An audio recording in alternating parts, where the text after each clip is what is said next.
اللهم انفعنا بما علمتنا وعلمنا ما ينفعنا وزدنا علما. سبحانك لا علم لنا إلا ما علمتنا إنك أنت العليم الحكيم. أعوذ بالله من الشيطان الرجيم. بسم الله الرحمن الرحيم. ومن أعرض عن ذكري فإن له معيشة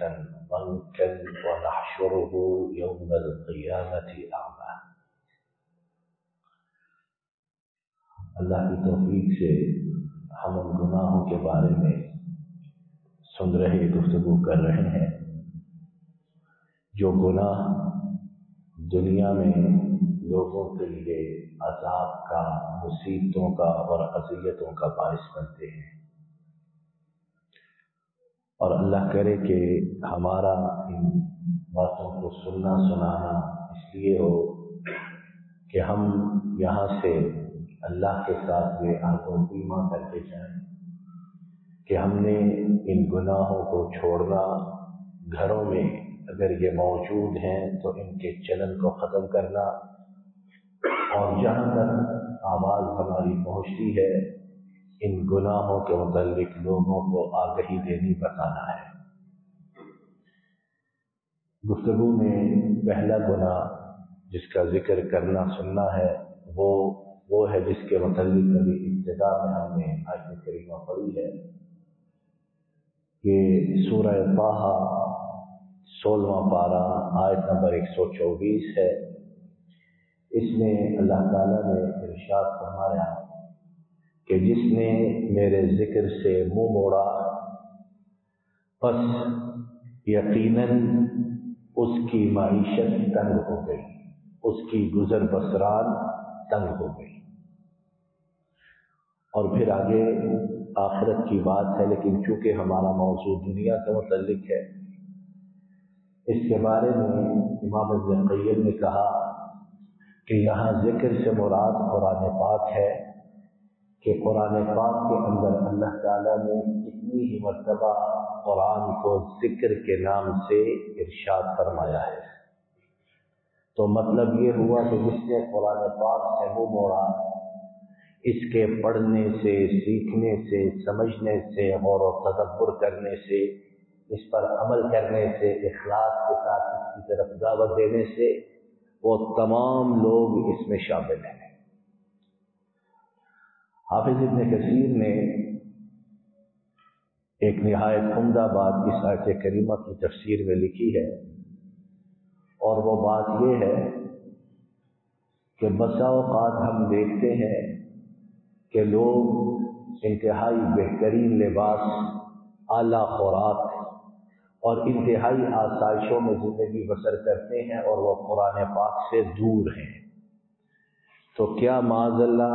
اللہ کی بات اور جو وقوع پذیر حقیقت میں ہو رہا ہے، زمینی حقائق ان میں کوئی تصادم، اختلاف، تضاد ہے؟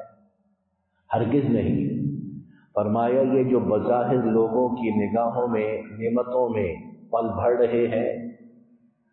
روحانی طور پر کھوکھلے ہوتے، ذہنی روحانی پریشان ہوتے، شک، حیرت اور ہمہ وقت ڈر خوف کی کیفیت میں زندگی بسر کرتے ہیں۔ تو ہمارے بہت سے لوگ جو امیر لوگوں کو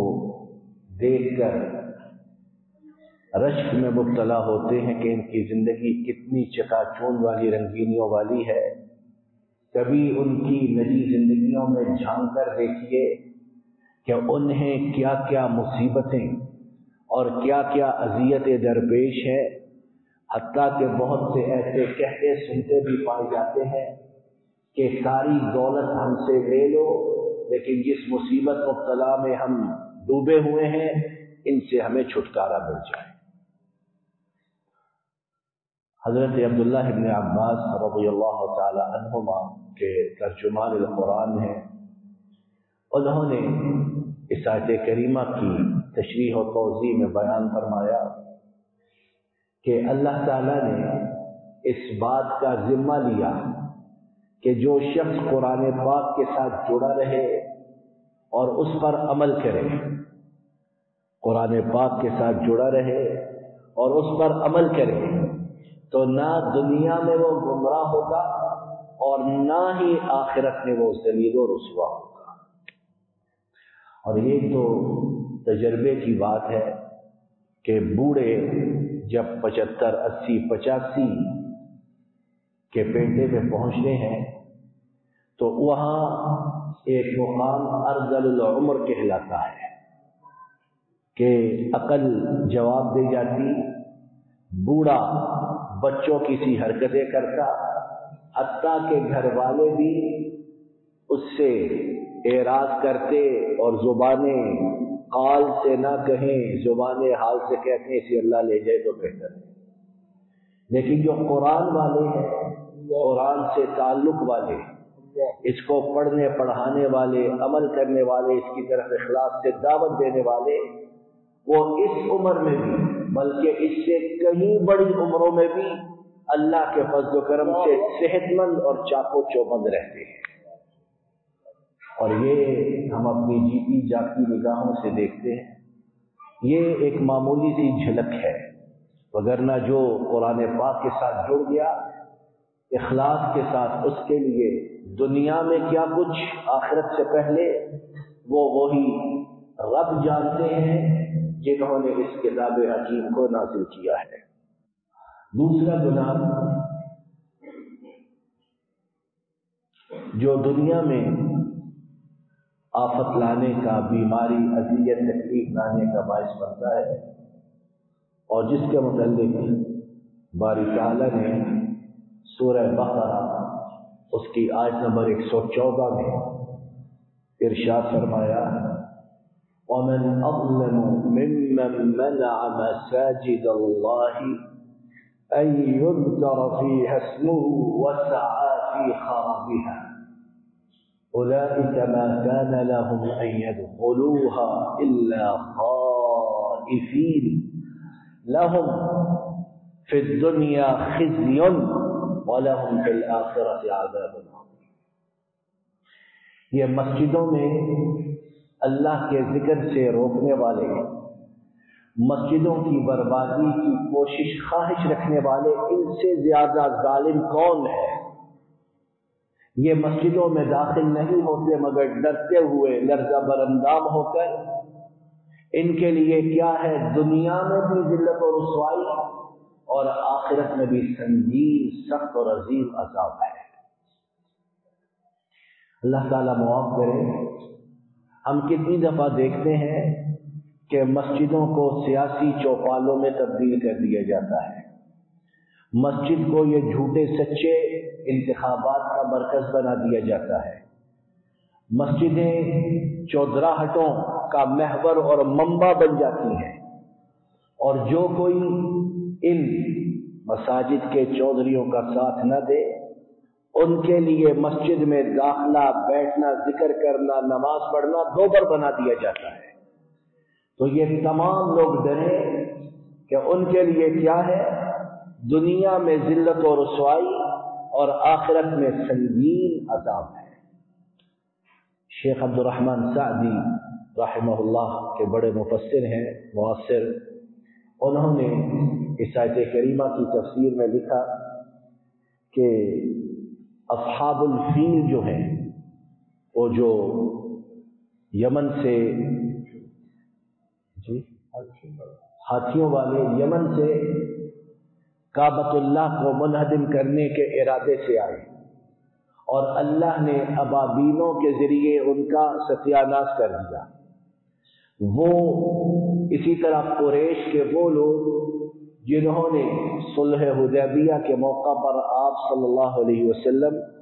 اور 1400 مسلمانوں کو کعبۃ اللہ میں داخل ہونے سے روکا،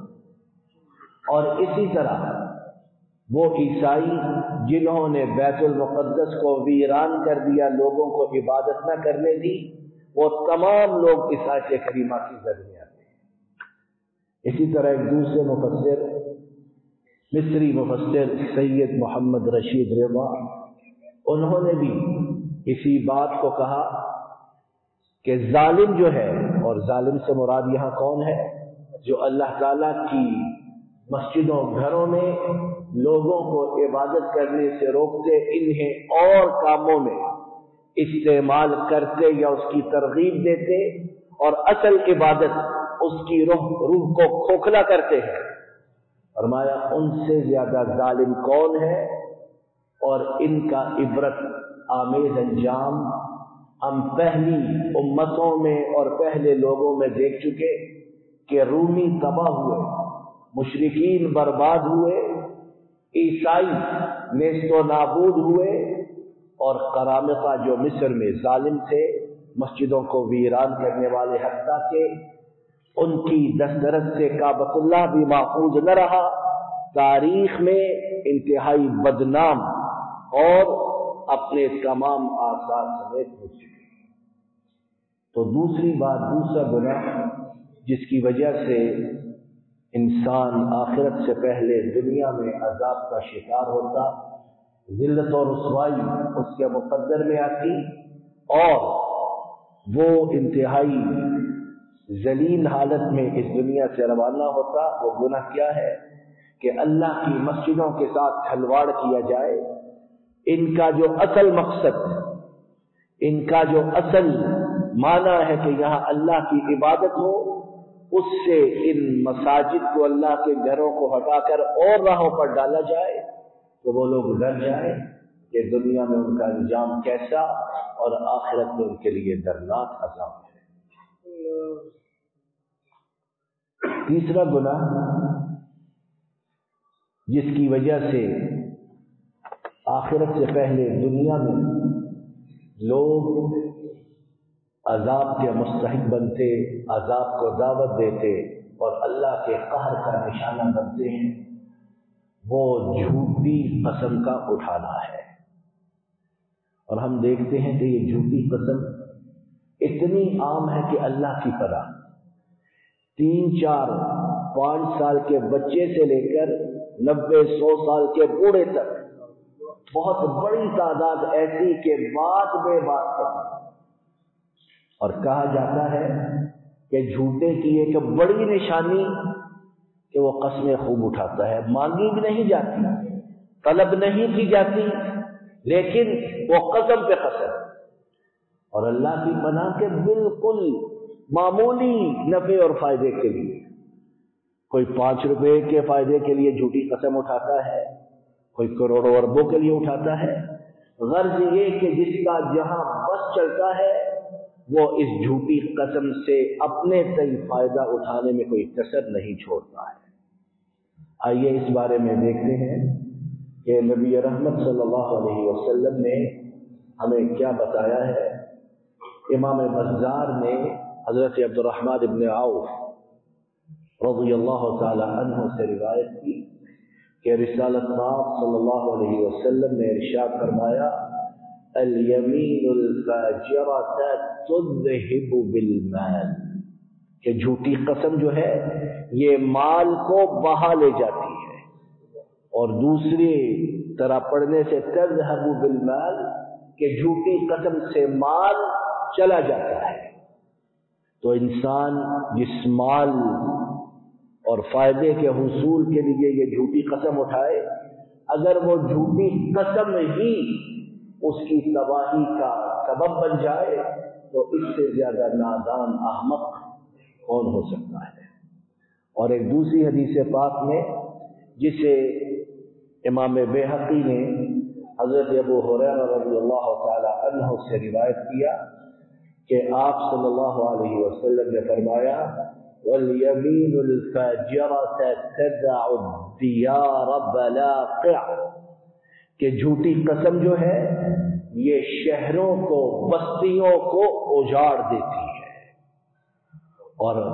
بلقع اس کا مطلب بے آب و گیاہ جگہ، جہاں کوئی چیز موجود نہ ہو۔ مطلب یہ کہ جھوٹی قسم اٹھانے والا کسی نہ کسی مرحلے پر انتہائی تنگ دست ہو جاتا، مالی لحاظ سے پریشان ہوتا، اور اس کے گھر میں جو رزق ہے وہ جاتا رہتا ہے بے برکتی کی صورت میں، یا ویسے ہی ختم ہو جاتا ہے۔ اور یہ بھی کہا گیا کہ اس سے مراد یہ ہے کہ اللہ تعالیٰ ان لوگوں کی جماعت، جمعیت، اتحاد اسے منتشر کر دیتے اور ان پر اپنی نازل کردہ نعمتوں کو تبدیل کر دیتے ہیں۔ اور اللہ تعالیٰ معاف کرے، جس طرح کہ ہم ابھی پہلے محترم حافظ صاحب کی گفتگو میں سن رہے تھے، ہم اپنے وطن عزیز میں اس چیز کا نظارہ جیتی جاتی آنکھوں سے کرتے ہیں کہ نہیں کرتے، کہ کیسی کیسی نعمتیں، پانی، ہوا، بہترین زرعی زمین، کس طرح یہ چیزیں تیزی سے ناپید ہوتی جا رہی ہیں، اور پتہ نہیں ملک کے کس کس کونے میں حصے میں فاقہ کشی کا دورہ ہے، کہاں کہاں قحط سالی موجود ہے، کہاں کہاں لوگ بیماریوں سے اور نہ جانے کن کن آفات سے مر رہے ہیں۔ یقیناً اسباب یہ کہ جھوٹی قسم کا عام چلن ہے، کوئی پرہیز نہیں، اور جو کوئی، بہت سے ایسے ہیں کہ روکا جائے ٹوکا جائے تو کہتے ہیں ٹھیک ہے، حرام ہے، بعد میں کفارہ ادا کر دیں گے، لیکن ابھی تو فائدہ تو نکلے، کام تو نکلے۔ تو کتنی غلط بات کہ وہ چیز جس میں ہماری بربادی ہے، جس میں تباہی ہے، جس میں رزق کا نایاب ہونا، ناپید ہونا ہے، وہ اوپر سے نیچے تک کسی نہ کسی صورت میں انتہائی زیادہ موجود ہے۔